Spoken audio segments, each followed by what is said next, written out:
Hi all, welcome back to my channel. இன்னும் என் video subscribe பண்ணல அப்படின்னா சப்ஸ்கிரைப் பண்ணிவிட்டு வீடியோக்குள்ளே வாங்க.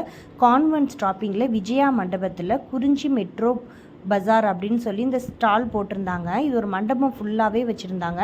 எந்த பொருள் நம்ம எடுத்தாலும் 160 ருபீஸ் இதோட காஸ்ட்டு, 160 ரூபா. நிறையா இருந்தது. நான் சில்வர் வாட்டர் பாட்டில் தான் எனக்கு தேவைப்பட்டதுன்னு பார்த்தேன், ஆனால் அங்கே இல்லை. நாங்கள் போனப்பே நிறைய ஸ்டாக் வந்து கிளியரன்ஸ் ஆகிடுச்சு. இவங்க 6ஆம் தேதி குழந்தை இயேசு மண்டபத்தில் திரும்ப ஸ்டால் போடுறாங்களாம். அங்கே நிறைய ஐட்டம்ஸ் வரும் அப்படின்னு சொல்லியிருந்தாங்க. நிறைய ஒவ்வொரு ஜாமான் வந்து பார்த்தா 200 ருபீஸில் இருந்ததெல்லாம் 160 ருபீஸ் அப்படி இருந்தது. அதே மாதிரி 80-90 ருபீஸ் உள்ளதும் 160 ருபீஸ் இருந்தது. பரவாயில்ல. நாங்கள் இங்கே பீங்கான் ஜாமா, இரும்பு தவா, இரும்பில் உள்ள எண்ணெய் சட்டி, அந்த மாதிரி உள்ளதெல்லாம் 160 ருபீஸ்க்கு நல்ல ஒர்த்து தான். நான் எப்பயுமே கிச்சனில் பிளாஸ்டிக் யூஸ் பண்ணவே கூடாது அப்படின்னு சொல்லி நான் நினச்சிக்கிட்டு பிளாஸ்டிக்கே வாங்க மாட்டேன். நான் என்னென்ன வாங்கினேன் அப்படின்றத இந்த வீடியோவோட லாஸ்ட்டில் சேர்த்துருக்கேன். நம்ம பெரிய பெரிய மாலுக்கு போய் 1க்கு 2 அமௌண்ட் கொடுத்து வாங்கிட்டு வரதுக்கு இந்த மாதிரி தேவைப்படுற ஐட்டம்ஸ் வந்து வாங்கிக்கலாம். இங்கேயும் கொஞ்சம் சீப்பாக தான் இருந்தது. என்ன, நம்ம இந்த மாதிரிலாம் வெளியில் போய் வாங்கும்போது நமக்கு வேணுன்ற ஐட்டமை விட ஆசைப்பட்டதுனால வேண்டான்ற திங்ஸு, தேவைப்படாதது, அழகாக உள்ளது அப்படிலாம் பார்த்து வாங்கிட்டு வந்துடுவோம். அதனால் நானே கண்ட்ரோல்னு சொல்லி ரொம்ப கம்மியாக தான் வாங்கிட்டு வந்தேன். இந்த மாதிரி பீங்கானில் உள்ளதெல்லாம் 160 ருபீஸ்க்கு நல்ல ஒர்த்து. நான் வாங்கிட்டு அடுத்த நாள் போய் திரும்ப ஒரு ஜாடி வாங்கலாம் அப்படின்னு போனேன். எல்லாமே சேல்ஸ் ஆகிடுச்சு. புளி உப்பு 2 கொட்டி வச்சுக்கிட்டா ஒரே மாதிரியே அழகாக இருக்கும்னு பார்த்தேன், ஆனால் கிடைக்கல. நான் 6ஆம் தேதி குழந்தை இயேசு மண்டபம் போனேன்னா இதே மாதிரியே வீடியோ எடுத்து நான் ஷேர் பண்ணுறேன், பாருங்கள்.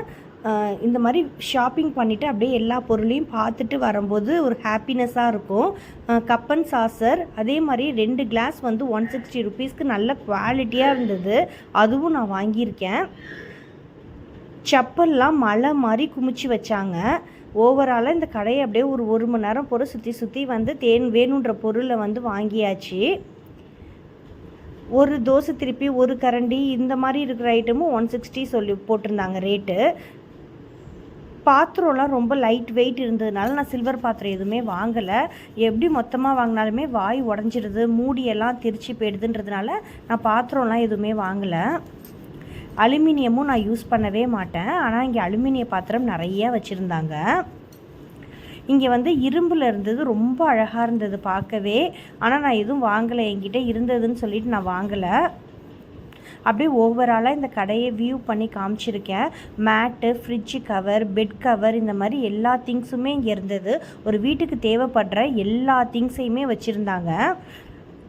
நான் 2 பிளாஸ்டிக் பக்கெட் துணி துவைக்கிறதுக்கு, ஊற வைக்க, அலசுறதுக்கெலாம் வேணும்னு சொல்லி தேவைப்பட்டுச்சுன்னு வாங்கினேன்.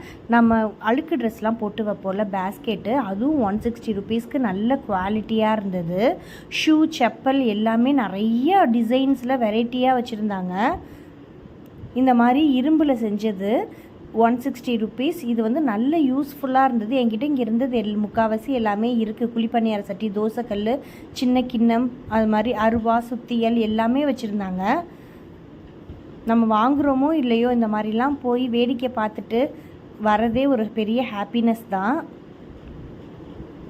160 ருபீஸ்க்கு இங்கே இருந்த பிளாஸ்டிக் வந்து நல்ல ஸ்ட்ராங்காக குவாலிட்டியாக இருந்தது. நான் என்னென்ன பர்ச்சேஸ் பண்ணேன் அப்படின்றத காட்டுறேன். இது 2ம் வந்து 160 ருபீஸு. அப்படியே ஒரு பேக்கில் வந்திருந்தது. சரி, கல் உப்பு, சால்ட் உப்பு கொட்டி வச்சுக்கலாம் அப்படின்னு நினச்சி வாங்கியிருக்கேன். இது உப்பு ஜாடி. ஏற்கனவே நான் உப்பு ஒரு பெரிய ஜாடியில் கொட்டி வச்சுருந்தேன். இது உப்புக்கு வச்சுக்கலாம். அதில் வந்து 1 கிலோ பற்ற மாட்டேங்குது. அதனால இந்த 2 கிளாஸுமே சேர்த்து 160 ருபீஸ் இதுவும் வாங்கினேன். துணி துவைக்கிறதுக்கு, அலசுறதுக்கு தேவைப்படுறதுக்கு ஒரு பக்கெட் ஒன்று வாங்கினேங்க. நல்லா அழுத்தமாக நல்லா இருந்தது. தண்ணி பக்கெட்டில் வச்சு இப்படி கீழே டர்ருன்னு இழுக்கிறப்ப சீக்கிரமாக உடஞ்சி போயிடுது. அதனால் கொஞ்சம் அதை மட்டும் பார்த்து குவாலிட்டியாக வாங்கினேன். இது தாங்க நான் வாங்கின திங்ஸு. அடுத்தது 6ஆம் தேதி குழந்தை இயேசு மண்டபத்தில் அங்கே போட்டிருக்காங்க. அதை நான் வீடியோ எடுத்து ஷேர் பண்ணுறேன். தேங்க்யூ.